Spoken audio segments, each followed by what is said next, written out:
Assalamualaikum warahmatullahi wabarakatuh. Selamat pagi anak-anak.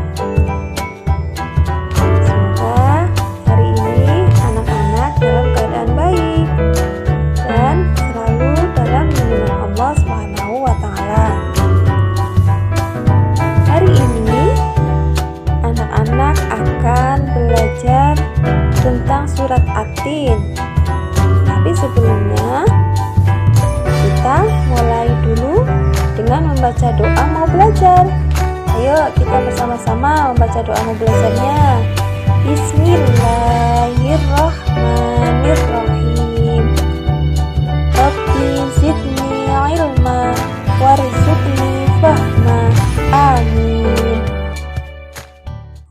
Isi materi untuk hari ini: 1. Membaca surat At-Tin.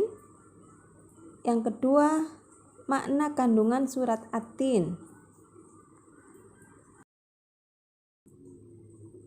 Adapun kompetensi dasar yaitu memahami Quran surat At-Tin dan Al-Maun dengan benar dan tartil. Tujuan dari pembelajaran ini, siswa dapat mengetahui makna surat At-Tin dengan benar.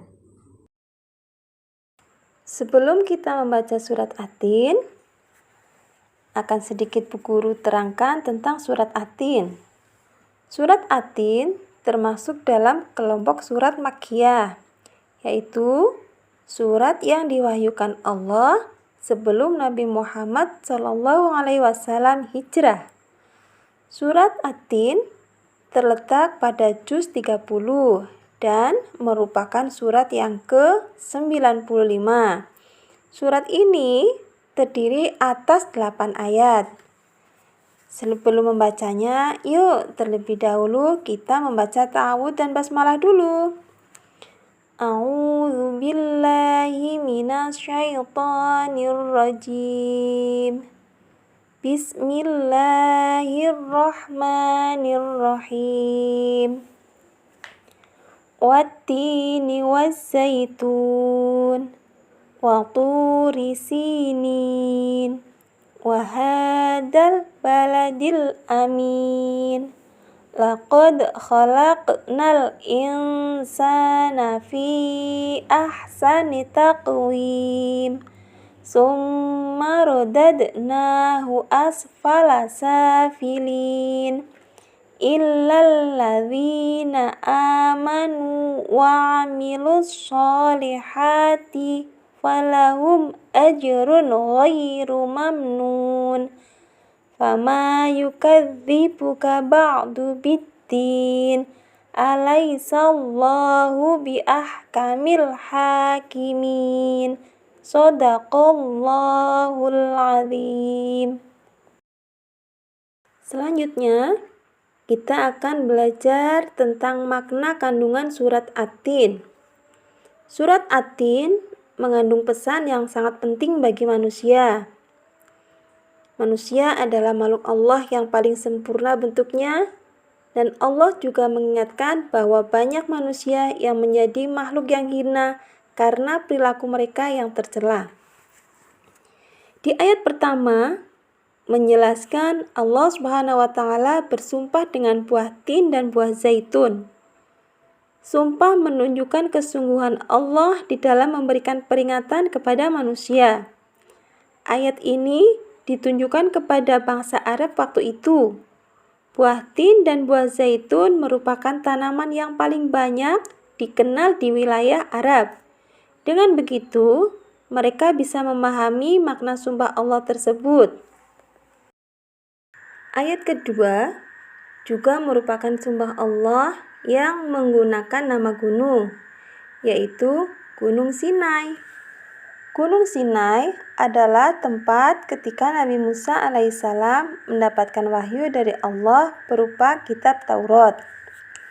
Ayat ketiga juga masih menunjukkan sumpah Allah yang menggunakan nama kota Mekah yang dijamin keamanannya oleh Allah. Kota Mekah adalah kota yang mulia karena sebagai kota kelahiran Nabi Muhammad SAW dan tempat Ka'bah atau Baitullah. Ayat keempat, nama yang digunakan sebagai sumpah Allah yaitu buah tin, buah zaitun. Gunung Sinai dan kota Mekah adalah nama-nama yang sudah dikenal masyarakat Arab. Hal ini untuk memberikan penegasan kepada kaum Quraisy bahwa mereka sedang diingatkan Allah agar menjadi manusia yang mulia. Selanjutnya, ayat kelima.